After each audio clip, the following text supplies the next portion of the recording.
Assalamualaikum warahmatullahi wabarakatuh. Perkenalkan, nama saya Intan Fitria, NPM 220826021.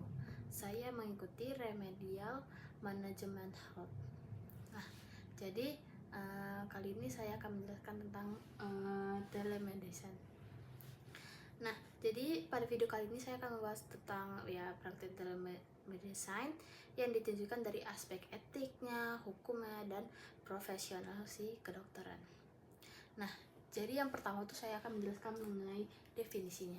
Nah, definisinya dari telemedicine itu adalah pemberian layanan kesehatan jarak jauh oleh tenaga medis yang sangat profesional dengan menggunakan teknologi informasi dan komunikasi yang sesuai dengan Kemenkes nomor 20 tahun 2019.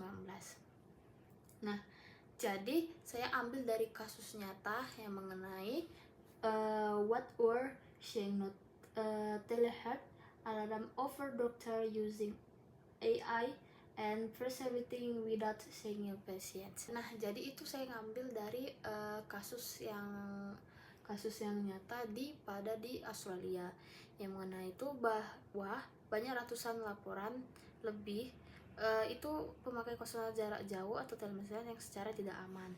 Nah, itu kayak misalnya layanan yang tertulis online dan menilai kondisi pasien dan kemudian memberi resep melalui Gmail tanpa panggilan pun atau teleponan ataupun VC.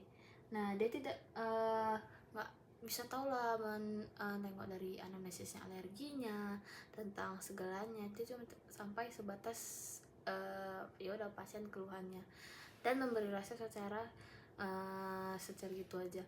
Lalu dia tuh kayak menjelaskan kalau misalnya kita tuh nggak mencek juga dari pemeriksaan fisiknya kan, sedangkan kita kan dianjurkan untuk melihat dari pemeriksaan fisiknya, terus gimana pemeriksaan penunjangnya, dan itu mereka melakukan secara semata-mata. Dan itu bisa aja tuh kan kita nggak tahu pantauannya gimana, efek samping dari obatnya yang digunakan diminum si pasien. Nah, saya juga ada mengambil kasus di Singapura. Nah, yang mana itu yang mana judul itu tentang pasien clearing MSC or taking sick leave for holidays, doctor speak out about telemedicine abuse. Yang mana itu kan kita lagi era dengan teknologinya tuh, yang mana tuh seorang pekerja dia menggunakan surat sakitnya untuk kebutuhan pribadinya, dan seorang dokternya itu begitu aja memberi surat tersebut. Hal itu dipergunakan secara di luar dari kendali, sehingga hampir banyak orang juga menggunakan dari surat-surat sakit itu untuk kepentingan pribadinya. Nah, jadi itu mengenai kalau misalnya dari aspek etika kedokterannya, kalau misalnya Vincent mengenai itu prinsip dari non maleficent yang sangat berisiko, terus prinsip beneficence, lalu evaluation yang pada telemedicine yang seharusnya tidak sesuai. Lalu dari aspek profesional, dokter seharusnya tahu batas dari kompetensinya. Lalu tidak semuanya kondisi klinik yang layak itu secara daring.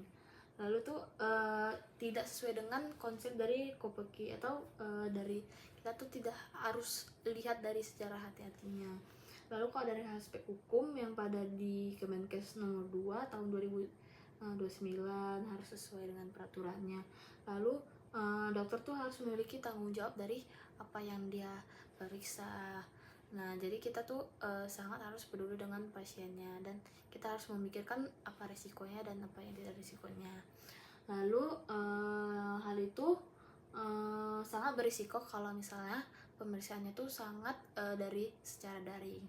Dan juga kita tuh harus penting untuk menyeleksi dari kasus yang kita dapati.